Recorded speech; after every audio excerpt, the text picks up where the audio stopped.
আসসালামু আলাইকুম এভরিওয়ান, কেকল্যান্ডের পক্ষ থেকে সবাইকে শুভেচ্ছা জানাচ্ছি। তো বন্ধুরা কেমন আছেন? আশা করছি ভালো। আমিও আলহামদুলিল্লাহ ভালো আছি। তো বন্ধুরা, আমি আজকে একটা ম্যাঙ্গো ফ্লেভার কেকের ডেকোরেশন দেখাবো। কেকটি বানিয়েছি 1 পাউন্ডের মধ্যে। কেকটা আমি 6.5 ইঞ্চি মোল্ডে করেছি। কেকটা আমি 3টি স্লাইস করে কেটে নিয়েছি। আমি এখানে সুগার সিরাপের পরিবর্তে দুধ দিয়ে দিচ্ছি। তারপর ক্রিম দিয়ে দেব। এরপর ক্রিমের উপর 1 চামচের মতো ম্যাঙ্গো ক্রাশ দিয়ে দেব। বন্ধুরা, এই ম্যাঙ্গো ক্রাশটা আমি ঘরে তৈরি করেছি। এভাবে প্রত্যেকটা লেয়ারে আমি ক্রিমের সাথে ম্যাঙ্গো ক্রাশটা অ্যাড করে দেব।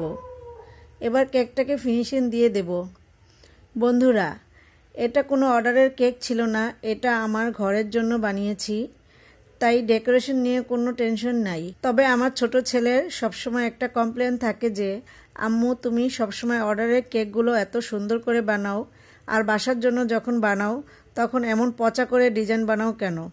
আমি তখন মজা করে বলি, আমার কাস্টমার আমাকে টাকা দিয়ে কেক নিয়ে যায়, তোমরা কি আমাকে টাকা দাও? ফ্রি কেক তো এরকমই হবে, তাই না?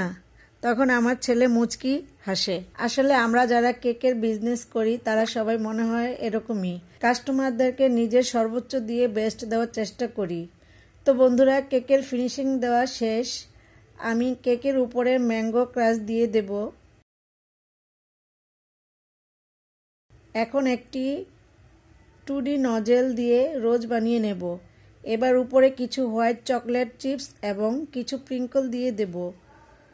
তো এই ছিল আজকের ভিডিওটি কেমন হয়েছে কমেন্টে জানাবেন, আর ভালো লাগলে একটি লাইক ও চ্যানেলটি সাবস্ক্রাইব করবেন, এবং সেই সাথে আমার ফেসবুক পেজ কেকল্যান্ডে একটি ফলো দেওয়ার অনুরোধ রইল। তো বন্ধুরা, আজকে এ পর্যন্তই। আজকের মতো বিদায় নিচ্ছি। আল্লাহ হাফেজ।